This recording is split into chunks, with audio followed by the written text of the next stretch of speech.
Ayun guys, good morning po sa ating lahat. At andito pa rin po tayo sa Herona Tarlac, kung saan makikita po natin yung property na binebenta po rito.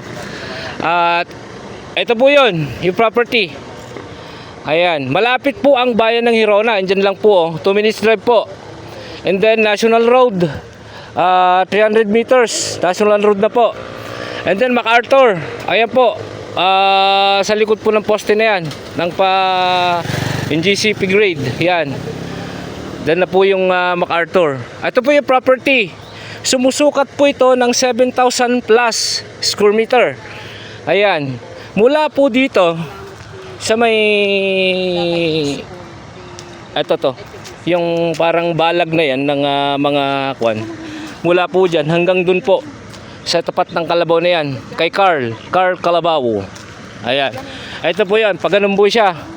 Kudrado po. Ayan. Flat na flat po, nakapantay po dito sa kalsada. Tignan nyo. Good for housing, residential, yung property, farm. Kasi may mga katabi po niya, mga tubuyan. Ito, gagawin po sigurong ano to, mga ampalaya, sitaw po siguro. Balag po yan, gagawin nila. Ito po yung property, napakaganda. TCT title, buhay pa po yung nakapangalan sa titulo. Ayun, along 2-lane cemented road. Yan po. Makikita po nyo. Ayan. 2-lane cemented road. Ayan. At Herona Tarlac. TCT title. Buhay pa po yung nakapangalan sa titulo.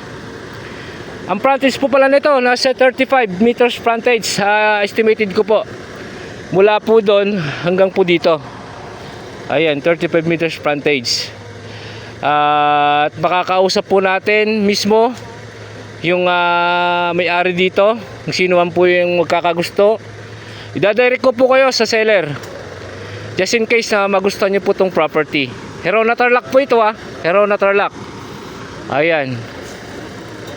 Ulitin ko po. TCT title, tax updated, solo title, no extrajudicial, settlement. Total, malinis po talaga yung property sa documents. Ayan, Herona Tarlac. Ayun po.